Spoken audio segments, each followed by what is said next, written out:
All right, good morning. My name is Dave Mangan. I'm the general manager at Royal Poinciana Golf Club in Naples, Florida.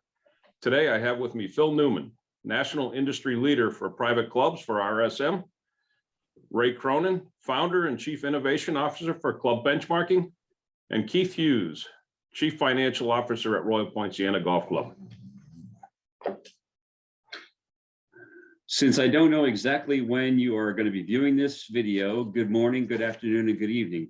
My name is Keith Hughes, and I'm going to give you a brief overview of the topics that we are presenting for you folks. It's 7 modules, which you've already seen. The most important thing we're trying to get across is not debits and credits. Let's face it, we'll bore you to death if you do that. But what we're trying to get you to understand is a general understanding of club accounting, which is an incredibly important thing to remember, whether it is budgeting, whether it is capital budgets, most importantly, food and beverage, because no matter what happens, every member believes that food and beverage should make money, and that's not the case. So what we've given you is a broad brushstroke that hopefully will allow you to understand what you need to be able to figure out and be able to answer members in a coherent fashion where they will be able to understand what you're talking about. The next person I want to bring on is going to be Phil Newman from RSM. Thank you, Keith, and it's great to be with you and Dave and Ray here this morning, this afternoon, or this evening, as you said, wherever we're viewing this, or in Ray's case, whatever part of the world that you're viewing it from. I think we need to remember that. Certainly want to take a moment and applaud Florida CMAA and you guys for undertaking this. Obviously, it might sound a bit self-serving, given this is what I do for a living, but it's certainly in my best interest to have educated clients, and that starts with this kind of program, especially as people are working their way up the managerial tree within private clubs. I think our biggest contribution, part to this, Keith, is the Circle of Truth, which deals with the food and beverage part of the operation, as you mentioned. Despite all the hard work that we've done and Ray and his team have done over the last few years, you know, we still end up wrestling this down at every board meeting and every finance committee meeting. And when we present to our clients, we're certainly told by the senior management people, don't ever stop talking about this, because as we all know, unfortunately, board members change, finance committee members change, and a lot of them come in thinking they're experts in food and beverage and private clubs. The Circle of Truth is our attempt to really try and explain the component parts of why a club operation in terms of food and beverage is different from that commercial restaurant. There's a companion article that's been out for a long time, and we break it down into 6 or 7 component parts that we'd certainly recommend each of you, understand how they all fit together. But ultimately, the goal is the center of the Circle of Truth is that a club dining operation is not the same as a commercial restaurant. So I think, if you spend some time looking at that, I think that's going to give you a big leg up as you move up the managerial tree and you find yourself in conversations with members that just think that you should be making money, as Keith alluded to. I think we did that quite a few years ago now, but I'm going to segue for Ray here, because we focused on, because we've certainly got the results and the data to show that you're not alone. You're not the only club that subsidizes food and beverage for our clients, but we wanted to give the explanation. I think, Ray, you guys then came along behind that with unbelievable amounts of data that that I continue to run into with mutual clients. And I think, I know you guys have a seminal white paper out there as well. I was in Monterey with JJ West 2 weeks ago and talking about you guys, because I think, the data that club benchmarking has then put into this field and the conclusions, the very clear and obvious conclusions that they have been able to draw, not just about food and beverage, but how food and beverage results point you to the success of your club or not. So, certainly, take your time, go through our Circle of Truth, get that white paper as well from our side of things, but it doesn't sit in isolation. I think you then need to see and make yourself incredibly familiar with the club benchmarking piece of this as well. And Ray, I know this has been a journey for you. You and I have been talking about this for a very long time. And I don't know if you want to piggyback or dovetail with what we've done. I would love to, and I love working with you, Phil. You know, Phil's one of the first people that I got to know way back when we started the company. I come at it from the board member's perspective. I had the idea for the business when I became a board member of my club. And what I noticed pretty quickly, I was a high-tech executive, if you will, when I became a member of the board of my club. I have an engineering degree and an MBA. I will admit that I'm a numbers guy. And the first thing I noticed in the boardroom of the club, and I was on the finance committee and the greens committee, and there was a thread that ran through all of those. And the thread was that, and I think it relates to all the work CMAA's tried to do over many years, all the work RSM has done with their trends reports over many years. The thread is this: do the volunteer leaders and the members of a club understand properly the financial and business model of a club or not? And I would contend respectfully, but emphatically, that they don't. I mean, it's just that simple in my mind. And that gets you to the next piece of the puzzle, which is there's a debate, you know, we're trying to distill it to, I think, its essence after doing a lot of analysis of data and a lot of presentations to board and FinCom members. There's a fundamentally two perspectives that are brought to bear in the boardroom, the finance committee room, and the grill room of a club. One perspective is make this club great, and the other perspective is keep costs low. That's the tension of opposites. We call it the efficiency view versus the make this club great view. And that's the debate that you, as professional managers in this industry, will have to reconcile through your entire career. And to Phil's point, it will never end, because every 3 years there's new board members, there's new finance committee members, and they have to be educated or re-educated. Keeps us in a job, Ray, thankfully. Yeah. As we say, it's the gift that keeps on giving. That's right. That's right. But I really think Phil and Keith has been a CFO in clubs and at the highest level. Is that not the essence of the views that people bring into the board and finance committee room? One view is we got to manage expenses tightly, keep the dues low.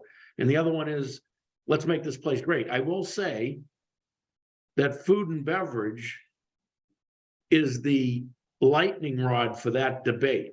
And by the way, the concepts that come out of food and beverage from a financial perspective apply directly to the club.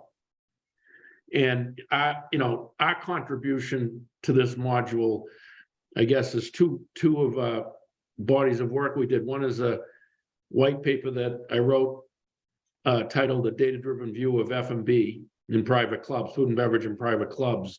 And then the other one is Applying the Language of Finance. And what both of those are really intended to do is to try and present the financial and business model of a private club based on data. And I say this, Phil, and I think you would agree with this from your own long tenure in research. The distillation of the debate between the two is this: the data can't be clearer. Clubs compete on the membership experience they offer, not the price they charge. 100% agree. The clubs with the highest dues, the highest initiation fees have the most members, and the clubs with the lowest dues and the lowest initiation fees have the fewest members. So the data would suggest we don't want lower dues and lower initiation fees. We want higher ones, because that's the money we have to provide the member experience, and people join clubs based on the experience they offer. The clubs with the highest dues and fees are the healthiest financially, and the clubs with the lowest dues and fees are the weakest financially. And that just manifests itself in the food and beverage debate this way. If you're trying to keep your dues low, then you would look at the loss in F&B as a negative, and you would try to minimize it or eliminate it, thinking that will keep our dues low, which you could do. There is no doubt the dues would be lower. But the question isn't just that. The question is, would the experience be better? And the answer to that is probably no, because we know the data shows the clubs that subsidize F&B the most have the highest initiation fees and have the greatest member satisfaction. So, and so then, Ray, as a member of that club, the day will come when I realize I'm never going to my club to buy a hamburger because it's not a great experience. And one morning when Keith sends me my annual dues bill, I'm going to say, what? I never use the club. So goodbye to my dues dollar. And you're not going to be worrying about food and beverage if my dues isn't coming in the door. So 100%, it's shockingly common sense that gets, I always like to say, gets put on the coat rack as the members enter the boardroom. All that they know from their incredible success as business people, we just check that at the door, and then we go in and we try and make decisions, and we understand the passion that comes with your club and things like that. But I'd boil down what you said to: you get what you pay for, and that's it. But you're 100% agree with everything you said, and we can just take a walk around our mutual club clients, and which ones are doing better than others. And I don't have what I consider a financially successful club that runs a profit or has very thin losses or subsidies in food and beverage. It just doesn't happen. So right. And I think it becomes a cultural thing. And I'm really kind of appreciating this, the more clubs I get to work with and see. But these perspectives congeal in a club, and they become part of the folklore in the club, and it gets amplified over time, because if the past 20 presidents stand up proudly saying we didn't lose money in F&B, you're probably not going to be the 21st one and say, well, I'm gonna, and so it solidifies. And what you see, I think, over time, we talk about red, yellow, and green bucket clubs, that it's a calcification of thought in the red bucket clubs. Mm-hmm. They're the clubs that are trying to compete on price, and frankly, they're not succeeding. And in the green bucket clubs, there's a calcification in a positive sense in the culture of, boy, to your point, Phil, we love this place. We want to use this place. And by the way, it's easy to use the place because I can go get a great steak here and pay $20 less than I could down the street. And that makes it easy for members to use the club and fall in love with the club. 100%, Ray. And back to our mutual friend out there in California, and I can't, I think it's in, and I know there's a white paper out there where you discuss that. I don't know if it's in the one that we've got here. It is. But I remember being out in California doing that audit it's all public now, Monterey Peninsula Club, where, and you'll correct me, but I think they'd set all the food and beverage to like 10% over cost, if I'm remembering. That's exactly what it is. So what happens, right? The food and beverage subsidy goes way up or down, whichever way you want to look at it, but it increases significantly, gets passed into dues, and they titled that program, we're going to reward the members that use the club. And it was unbelievable. And it's still, I just took a team out there and I just said to them, when we have lunch at the club, look at the menu prices, because you're going to learn something here, because they took it, our mutual philosophies, they took it and put it in place. And that's a phenomenally successful club that has become phenomenally successful in so many other ways since they did that, right? It's not just the food and beverage and member experience. It has driven the capital engine, to use your term. And it's phenomenal to see what can happen to a club's balance sheet just by figuring this out, the food and beverage piece of it. And then following, like you said, your capital ledger and what drives the real success of of clubs, which I think Keith, is going to be covered in understanding the overall financial, situation of clubs in some of these modules. So, And I think on that point, for the students who are taking this class, and building on that food and beverage example, as Phil said, the typical club, as you know, because you're all involved in it for the most part, the students, the typical club tries to monitor or set their a la carte cost of goods overall to about 40%. So the cost of goods are 40% of the revenue. The margin is 60%, right? At Monterey, Phil, as you said, they were in that model and they shifted it consciously. And there's a story behind that, which we might get into in a minute. But they consciously said, we're not going to do this, because if we operate F&B that way and compare it to the way we operate golf, what's happening is in golf, the way we cover the expenses, course maintenance, is we spread it equally amongst the members using dues. But if we try to run F&B on margin from revenue, then the heavier users of F&B are disproportionately covering the costs of operating F&B. And when they said, we don't want to do that, we want to spread the costs of F&B equally amongst the members, all they said is we have to increase dues. At the time they did, it was about $2,500 a year on $12,500 as the baseline.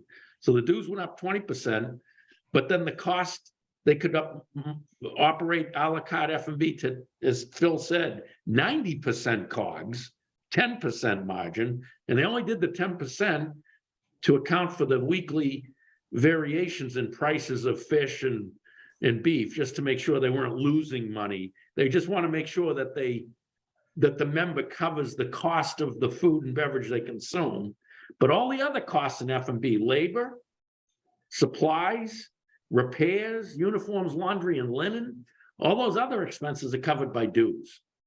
So all the members effectively paying for is the food and beverage they consume. In that model, there's about 3 things I just tick off for the students who are investing this time. That is a microcosm of the club as a whole. It's the same story. There's only 2 ways clubs can cover the cost of operating: through dues revenue, which is 100% margin, or through the margin on non-dues revenue, most of which is food and beverage in the typical club. And the reality of it is, from a member's perspective, if everyone embraces the data and opens their mind, it's just a matter of which pocket the member's paying for the club out of. Is it paying for it out of the dues pocket or the non-dues pocket? And it's that simple. The same concept applies at the larger operation of the whole club. In the clubs that lean towards dues more than non-dues have more sharing, equal sharing of costs amongst the members, and have a more member experience, a richer member experience, because they have more cash, because dues revenue has 100% margin. It's that simple. it is, Ray, and obviously here in early 2023, before it gets hopefully too far in our rearview mirror, you and I had lots of fun during COVID, because Yes. the one thing Ray and I were in a constant communication during COVID. How do we account for the government support? How do we do this? COVID highlighted the flaw in the business model of those clubs that set those dues so low and tried to rely on those user fees. And I know, Ray, you and I have talked about, out of the 200 or so clubs in Florida, which typically, I think, compared to national averages, have a higher reliance on dues, whether you want to blame seasonality or whatever. I had 3 clubs that had to do an operating assessment, and they had to do it because they, to your point, had other ancillary revenue sources, lodging being the big one, that just got wiped out when COVID hit. And those were the members that had, double-digit $1,000 operating assessments. So that's the other thing, to your point with regards to where you set those dues levels. He who uses the club most wins, or she wins, right? That's I think the big encouragement with that. But to your point about the folks that are going to be looking at these modules and hopefully taking them to heart, I can tell you, I started working in the private club world through my sphere in 1990.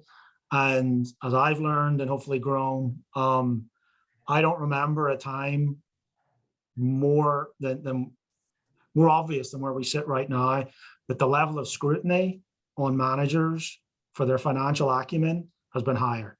Every board meeting I walk into, finance committee, when you're sitting in finance committee meetings, and this happened to me yesterday, some lady, and she didn't say it in a boasting way, but in passing, she said, yeah, when I was number 2 at the SBA, this is how we did things. And, you sit there and you go, wow, yeah, no, that club's lucky. It's got a manager that is very financially astute and understands and can talk the language to a certain point. You don't need to be able to Keith's opening remarks, you don't need to be able to converse at SBA or FDIC or Federal Reserve levels and things like that. But you sure need a really solid grounding in this. And I have a quote in one of my presentations from one of our mutual friends, Kurt Keebler, who talked about this 8 years ago, where he said, your job depends on it. So all of you for sure know who Kurt Keebler is. And if you don't, you're probably in the wrong profession already, to be honest, or you won't be in it for much longer. But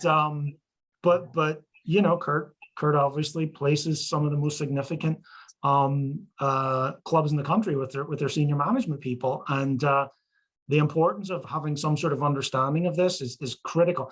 And I would say, I always liken finance to technology. If you don't grasp some good fundamentals early in your career, it then becomes that black hole that you become very frightened to put your hand up and ask the question, right? Because you don't want to be embarrassed. Now, certainly, Ray and I, we love it when we get the questions. We want to help. We want people to, it's self-serving. We have better clients when they understand the basics of financial accounting, financial reporting. But as people that are coming up in your careers, this phenomenon of people, the board members being more interested in the finances than ever, it's not going backwards. That's not going to go away. So whatever you can do in terms of these modules and really grasping them, and Keith, you know this, you've been doing this a long time too. This is probably the best jumping off point that I think you're probably going to find. There's a lot more behind it, right? So if you want to learn more, again, look at Ray's website, look at our website. There's a lot of other stuff. Look at Florida CMAA. Make sure you're going to those finance programs. Ray, I'm going to say it. It's not all about the wine tasting classes at CMAA, right? We can tell you how to account for that, but you need to understand the financial aspect of the operation, guys. And the other people you need to get really friendly with are people like Mr. Keith Hughes, because the best CFOs love to share what they know with their various managers, right? Not just that senior manager person, but the other managers throughout the organization. Keith, I known you a long time personally.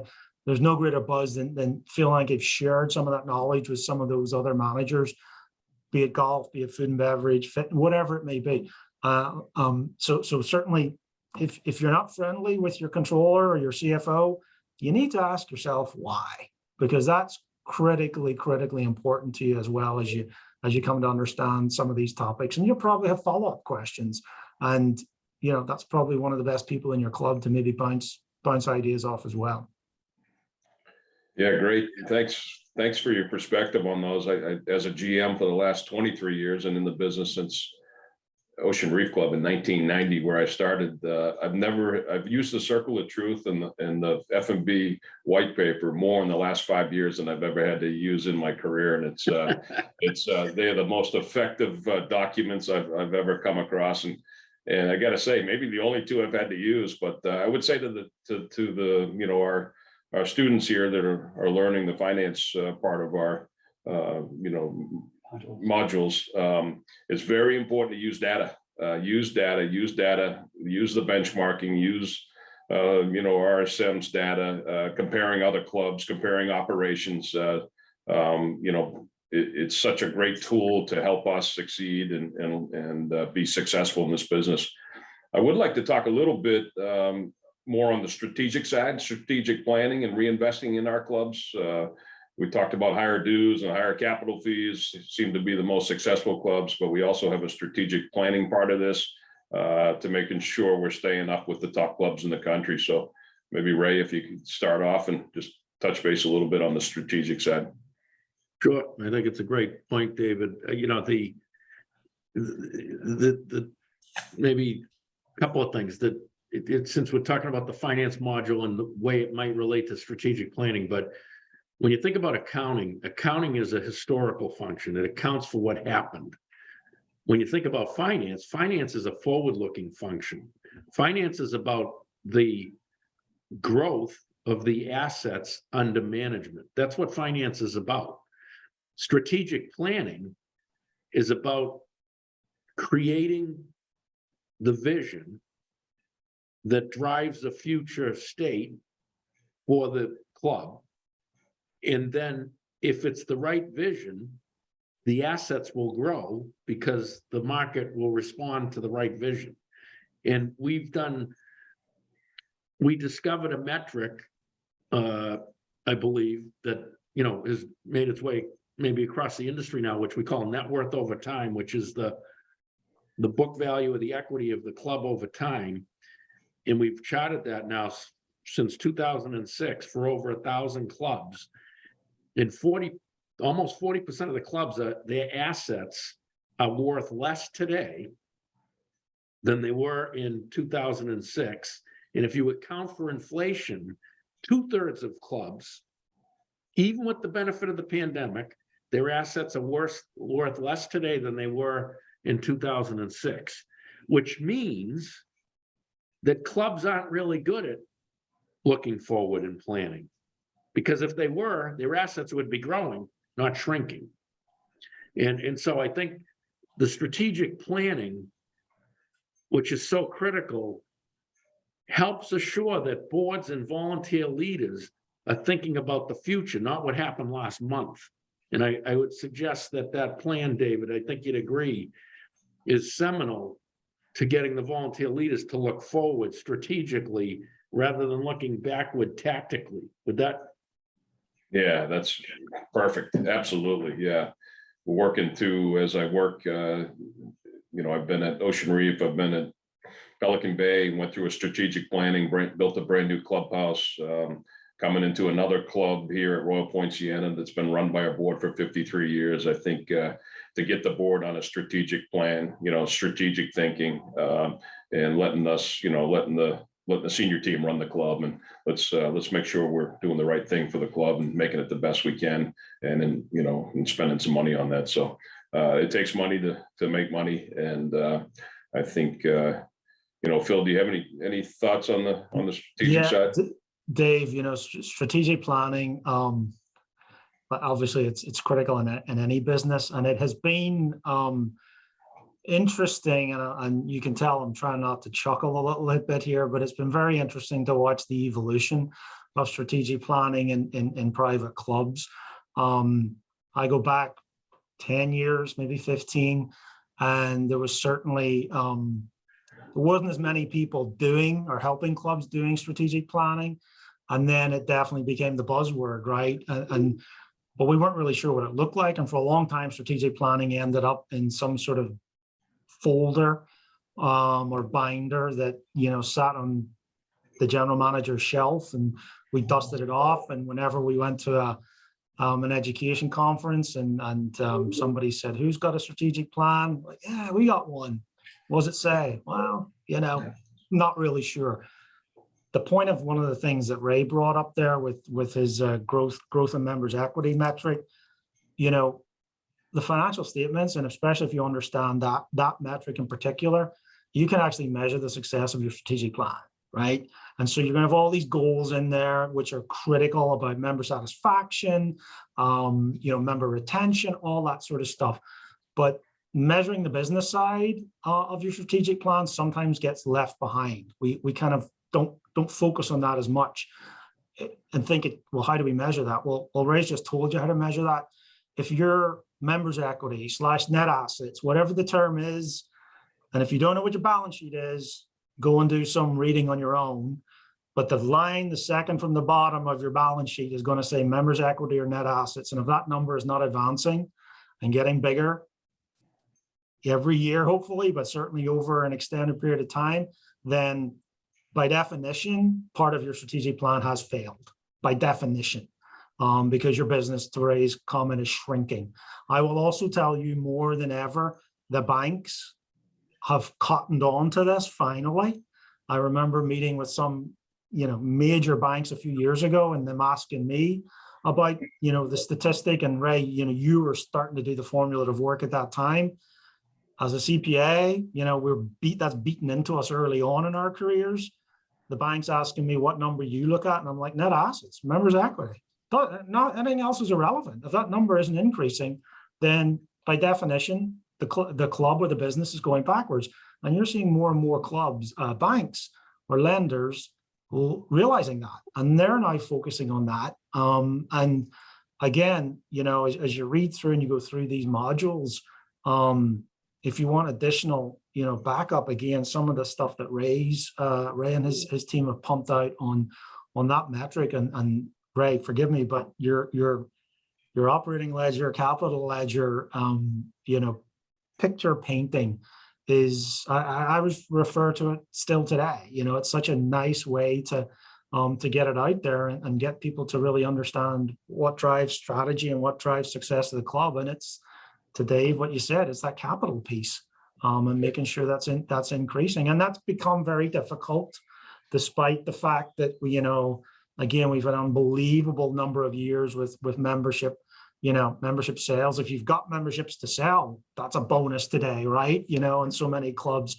But the cost of doing those projects obviously went up significantly as well. And I think the other challenge right now is how do we not squander the successes that we've had in the last few years? Because we've had a lot of capital inflows, but there's sure going to be a lot of capital outflows in the next few years. And so, all of that falls into the strategic plan. Yes, you're going to go through the member questionnaires, you're going to go through the focus groups and all that stuff. Critically important, what the members want. But if you're not, again, wrapping something around measuring the financial success of strategy through the members' equity number and growth of that, you're going to run into problems sooner rather than later. So I know, hopefully that makes sense, Dave. Yeah, no, that's perfect. What I'd like to do is finish up with some basic comments of general overviews. I just discovered both Phil and Dave started the same year I did in the club industry, which I thought was amazing. So just between the three of us, sorry, Ray, we're not counting you. We have at least 100 years experience in dealing with country clubs. But well, now you got my age, though. Yeah. Ray was building robots or something. I was trying to be kind, okay? But what it comes down to is that I had the pleasure of starting on the auditing side before I jumped over to what we call the dark side and started working for country clubs. And I have some interesting advice that I need all of you to truly understand. As a person who's moving up the club industry, no matter what room you walk into, you are not the smartest person in that room. If you walk into a board meeting or a committee meeting, you are definitely not the smartest person in that room. However, if you have the right answers, those smart people are going to pay attention. And what you don't want to do is embellish financial information, because if you're like me, you'll have the treasurer kicking you under the table wanting to know why on earth those numbers are being quoted. So always keep that in mind, that this is very important, that you are dealing with some very incredibly successful people that have made money on their own, and they understand how to make money. They don't know how clubs work. So that's where you come in to help guide them. And that's what I hope these modules are going to help you with. However, not everything's answered in these 7 modules. So if you have questions, we will provide our email addresses at the end of this presentation. So you will have the ability to reach out to us.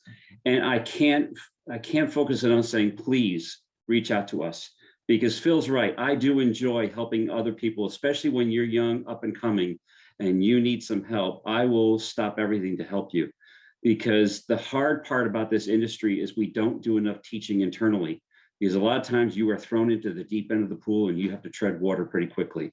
So if you have someone to lean on or can throw you a flotation device, please let us be able to do that for you. So thank you today for your time, and we hope you will get some very beneficial information out of these presentations. Great. Yeah. Thanks, Phil and Ray. Awesome being with you guys. 2 of the best in the industry, along with Keith Hughes here, Chief Financial Officer. So I hope you enjoy the modules and finance, and have a great day.